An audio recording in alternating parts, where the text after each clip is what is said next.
गोदान बोसोरनि गोजोन हामलायनायखौ गिबियावनो बावहरग्रोनाय जाबाय। गोजोन्थों, खुलुमबाय। दा आं बुंनो नागिरदों जे दुलाराय बाथौ गौथुमा मोनसे नन पलिटिकेल हानजा एबा जेबो राजखान्थि हानजाजों लोब्बा गैयि मोनसे उदां आफाद। आरो बे दुलाराय बाथौ गौथुमा जाहैबाय जोंनि बाथौ धोरोमनि फारसे फोसावनाय, फोगोमनाय, फेहेरनाय आरो खोमथा गायसननाय हाबाफारिनि फारसे नोजोर होनानै जेसेबां हागौ एसेबां जों फोसाबनानै गावनि धोरोमखौ गोजौ थाखोआव, गोजौ मासियाव लांनायानो जोंनि गाहाय थांखि। दुलाराय बाथौ गौथुमा मोनबो राजखान्थि हान्जाखौ थोंजोङै मदद होबोफेराखै आरो होनोबो नाङा आरो होआबो। मानो होनना बुङोबा जोंनि दुलाराय बाथौ गौथुमनि बिबानगिरि एबा बाथौ धोरोमारि रायजो राजाफ्रा दिनै बबे बबे हान्जायाव दङ बेयो जाहैबाय गावबा गावनि गोसो। मानो होनना बुङोबा जोंनि बर'फोरनि गेजेराव एबा आथिखालाव गोबां राजखान्थि हान्जाया जोनोम मोनबाय।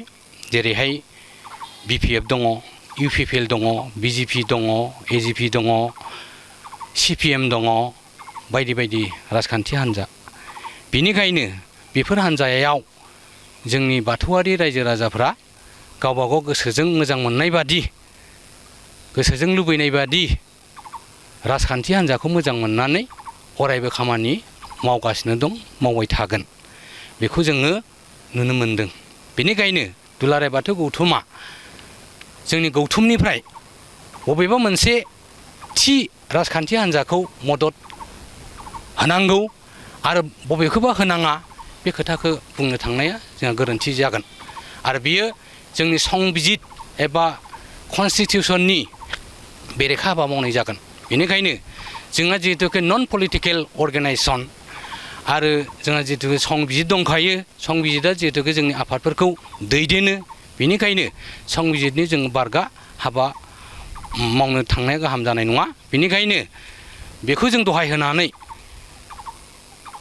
जोंनि दानि सरखार एबा गोदोनि सरखार, बे सरखारफोरखौ सोरनि दिनाव माबायदि मावदोंमोन बे खोथाफोरखौ रुजुलायनानै, सायख'लायनानै रायजो राजाफ्रा नुगासिनो दङ, मोनगासिनो दङ। आरो सोरनो भट होगोन, सोरनो भट होआ, बे डिसिसना रायजो राजाफोरनि आखायावनोसै।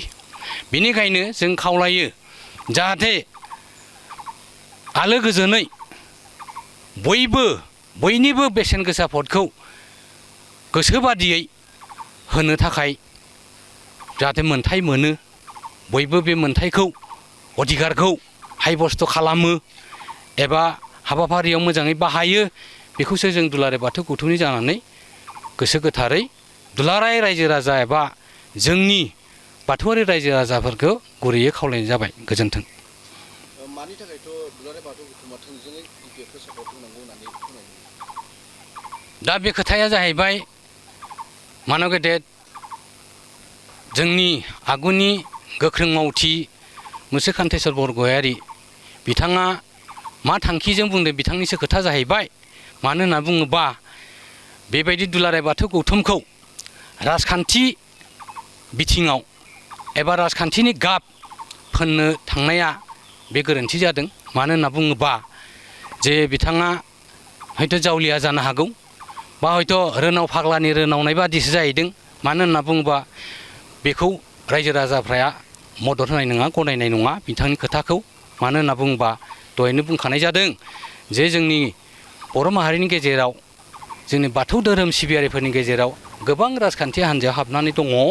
आरो बेनिखायनो जों मोनसे उदां आफाद, जेब्ला जोंनि BPF खौ मोजां मोनग्रा, UPPL खौ मोजां मोनग्रा, बायदि बायदि हान्जाखौ मोजां मोनग्रा गासैबो बाथौ सिबियारिफ्रानो जोंनि दुलाराय बाथौ गौथुमनि साफा साफा मावथि। बेनिखायनो रावखौबो जोङो बेरेखायै, रावनिबो बेरेखायै रावबो गसंनो नाङा आरो नांलाय खमलाय जानो गोनां गैया। आरो बे खोथाखौ लानानै रावबो बिफ्रान्थि एबा गोसो बायनो नाङा। गाव गावनि मोजां मोननाय हास्थायनाय लुबैनाय बायदियै आगान सुरनो थाखाय जों बयखौबो खावलायदों। मानो होनना बुङोबा बे जाबाय माने फान्डामेन्टेल राइट्स आरो भटिं पावार बे गावबा गाव गोसोनि मोन्थाय बेखौ रावबो सेख'नो एबा बोखानो हाया बा हेंथायै गसंनो हाया। बेनिखायनो जों खावलायो जे जोङो बे राजखान्थि हान्जानिफ्राय जों जेब्लाबो उदाङै थानांगौ।